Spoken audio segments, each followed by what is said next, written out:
ప్రజా TV Telugu news.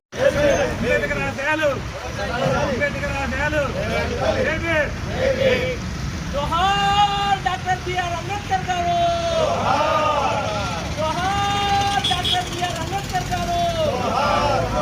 వర్ధిల్లాలి భారత రాజ్యాంగం, వర్ధిల్లాలి సామాజిక న్యాయం, వర్ధిల్లాలి బడుగు బలహీన వర్గాల ఐక్యత, వర్ధిల్లాలి రిజర్వేషన్ ఉద్యోగస్తుల ఐక్యత. కొనసాగిస్తాం అంబేద్కర్ గారి ఆశయాలను, కొనసాగిస్తాం డాక్టర్ బిఆర్ అంబేద్కర్ గారి ఆలోచన విధానాలను. జోహార్ డాక్టర్ బిఆర్ అంబేద్కర్ గారు. వర్ధిల్లాలి ఎస్సీ ఎస్టీ బీసీ మైనార్టీ ఉద్యోగస్తుల ఐక్యత, వర్ధిల్లాలి ఎస్సీ ఎస్టీ బీసీ మైనార్టీ ప్రజల యొక్క ఐక్యత. కొనసాగిస్తాం అంబేద్కర్ పూలే ఆశయాలను, కొనసాగిస్తాం అంబేద్కర్ పూలే ఆలోచన విధానాలను.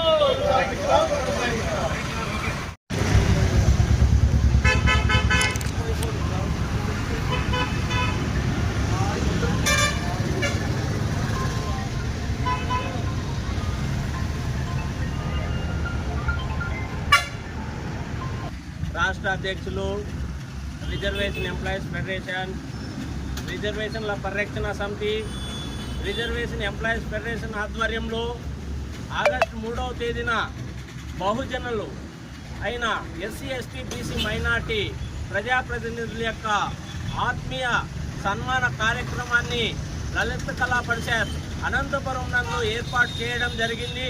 అందులో భాగంగా ఈరోజు అనంతపురం జిల్లా గుత్తి పట్టణం నందు మహనీయులు డాక్టర్ బిఆర్ అంబేద్కర్ గారికి నివాళులు అర్పించి కరపత్రాన్ని రిలీజ్ చేయడం జరిగింది. ఈ కార్యక్రమము రిజర్వేషన్ల పరిరక్షణ సమితి, రిజర్వేషన్ ఎంప్లాయీస్ ఫెడరేషన్ వ్యవస్థాపకులు డాక్టర్ పోతుల నాగరాజ్ గారి ఆధ్వర్యంలో జరుగుతూ ఉంది. అందులో భాగంగా మాకు రిజర్వేషన్ వర్గాలకు మరి తీవ్రమైన కేంద్ర ప్రభుత్వం తీవ్రంగా అన్యాయం చేస్తుంది. ఎందుకంటే దేశంలో రిజర్వేషన్లను పూర్తిగా నిర్వీర్యం చేసే కార్యక్రమం చేపడుతుంది. దానికి మేము తీవ్రంగా ఖండిస్తున్నాం. దీనివలన మా రిజర్వేషన్ వర్గాలకు రావాల్సిన వాటా రాకుండా పోతుంది. ఉద్యోగాల్లో అయితే ఏమి మరి అనేక విధంగా మేము నష్టపోతున్నాం. ఇది సమంజసం కాదని కేంద్ర ప్రభుత్వాన్ని మేము హెచ్చరిస్తున్నాం. అందులో భాగంగా జనాభా ఇటీవల కాలంలో ఎస్సీ ఎస్టీ బీసీ మైనార్టీ ప్రజలు జనాభా పెరిగిపోయింది. ఆ జనాభాకు అనుగుణంగా మాకు రిజర్వేషన్లను పెంచాలని మేము కేంద్ర రాష్ట్ర ప్రభుత్వాలను డిమాండ్ చేస్తున్నాం. అదేవిధంగా జనాభా దావాష ప్రకారం మాకు రిజర్వేషన్లు రాకుండా పోవడం వలన మాకు తీవ్రమైన నష్టం జరుగుతుందని ఈ సందర్భంగా తెలియజేస్తున్నాం. అదేవిధంగా కాంట్రాక్ట్ అవుట్సోర్సింగ్ విధానాన్ని పూర్తిగా రద్దు చేయాలని, ఇటీవల కాలంలో ఆల్రెడీ పనిచేస్తున్న ఉద్యోగస్తుల్ని రెగ్యులరైజ్ చేసి కాంట్రాక్ట్ అవుట్సోర్సింగ్ విధానాన్ని పూర్తిగా రద్దు చేయాలని ఈ సందర్భంగా మేము తెలియజేస్తున్నాం. ఎందుకంటే భారత రాజ్యాంగంలో లేని అంశం అది. దాన్ని పూర్తిగా తీసేయాలని మేము కేంద్ర ప్రభుత్వాన్ని డిమాండ్ చేస్తున్నాం. ఎందుకంటే ఆ కాంట్రాక్ట్ అవుట్సోర్సింగ్ విధానం వలన ఎస్సీ ఎస్టీ బీసీ మైనార్టీ వర్గాలకు తీవ్రమైన మాకు రావాల్సిన వాటా రాకుండా పోతుందని ఈ సందర్భంగా కేంద్ర రాష్ట్ర ప్రభుత్వాలని మేము విన్నవిస్తున్నాం. అదేవిధంగా ఆగస్టు 3వ తేదీన జరిగే కార్యక్రమాన్ని ఎస్సీ ఎస్టీ బీసీ మైనార్టీ ప్రజలు, ఉద్యోగస్తులు అందరూ కూడా సహకరించాలని కోరుకుంటూ సెలవు.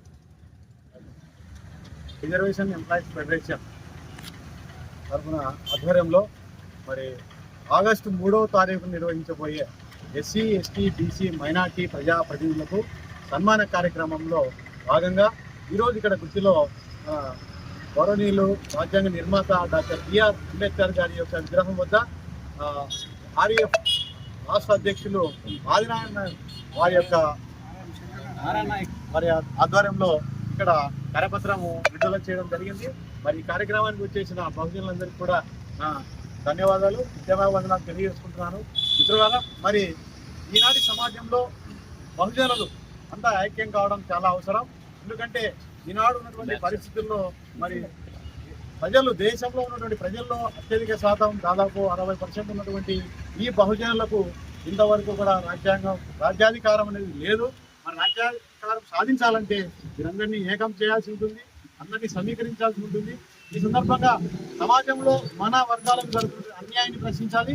అదే మన యొక్క ఏదైతే లక్ష్యం ఉందో, ఏదైతే మన రాజ్యాంగం కల్పించిందో దాన్ని సాధించడానికి మనము ఈ యొక్క ఆర్ఎస్ఎస్ ఆధ్వర్యంలో పెద్ద ఎత్తున కార్యక్రమాలు చేపడుతున్నారు. అదేవిధంగా భవిష్యత్తులో కూడా ఇంకా అనేక కార్యక్రమాలు చేపట్టాలని, ఈ యొక్క మన హక్కుల కోసం పోరాటంలో అంతా కలిసి రావాలని, ఇంకా పెద్ద ఎత్తున ఈ కార్యకర్తలు కలిసి వచ్చి ఈ యొక్క ఉద్యమాన్ని బలోపేతం చేసి మన యొక్క హక్కులను కాపాడుకుంటూ అదేవిధంగా తుది దశగా ముఖ్యమైన లక్ష్యంతో మనమంతా ముందుకు పోవాలని చెప్పేసి ఈ సందర్భంగా ఆశిస్తున్నాను. అలాగే ఆగస్టు 3వ తారీఖు జరిగే ఈ కార్యక్రమానికి మన వృత్తి నుంచి అత్యధికంగా సంఖ్యలో హాజరై ఈ కార్యక్రమం జయప్రదం చేస్తామని మన రాష్ట్ర అధ్యక్షుల వారికి మేము తెలియజేసుకుంటున్నాం. మీరు భవిష్యత్తులో ఎలాంటి కార్యక్రమానికి పిలుపునిచ్చినా మీతో పాటు కలిసి నడవడానికి మేమంతా సిద్ధంగా ఉన్నాం. ఈ కార్యక్రమాన్ని జయప్రదం చేస్తాం. వృత్తిలో ఈ కార్యక్రమం నిర్వహించినందుకు మీకు మరొకసారి ప్రత్యేకంగా మా ఉద్యోగుల తరఫున, ఎంప్లాయీస్ తరఫున ప్రత్యేక ధన్యవాదాలు తెలియజేసుకుంటూ విరమించుకుంటున్నాను. జై హింద్, జై భీమ్. బహుజనుల ఐక్యత వర్ధిల్లాలి, వర్ధిల్లాలి, వర్ధిల్లాలి, బహుజనుల ఐక్యత వర్ధిల్లాలి, వర్ధిల్లాలి, వర్ధిల్లాలి, బహుజనుల ఐక్యత వర్ధిల్లాలి. రాజ్యాంగాన్ని కాపాడుకుందాం, కాపాడుకుందాం, రాజ్యాంగాన్ని కాపాడుకుందాం, కాపాడుకుందాం, రాజ్యాంగాన్ని కాపాడుకుందాం, కాపాడుకుందాం. బహుజనుల ఐక్యత వర్ధిల్లాలి, బహుజనుల ఐక్యత. వర్ధిల్లాలి. ఇప్పుడు అంబేద్కర్ సార్ రిజర్వేషన్లు పోతాయన ఉద్దేశంతోనే మీరు వచ్చి ఇంకా చేస్తున్నారు తప్ప ఆయన ఆశయాలను కొనసాగిస్తామనేది మటుకు ఎట్టి పరిస్థితిలో మీలో లేదు. మేము ఎందుకంటున్నామంటే ఇది స్పష్టం. వర్గీకరణ వ్యతిరేకత గురించి మేము ప్రతి ఒక్కరికి విచారించినాం. అయ్యా, వర్గీకరణలో చాలా నష్టపోతున్నాం, మీరు కానీ మాతో కలిసి రాండి అంటే ఒక్కరు కానీ స్పందన లేదు. ఈరోజు రిజర్వేషన్లో లాభ పొందిన మీరు ఉద్యోగస్తులై కనీసం అంటే రాజ్యాంగం కోసం ఏ రోజే కానీ మీరు దానికోసం స్పందన లేదు.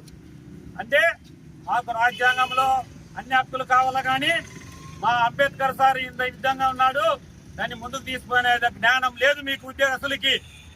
కానీ ఈరోజు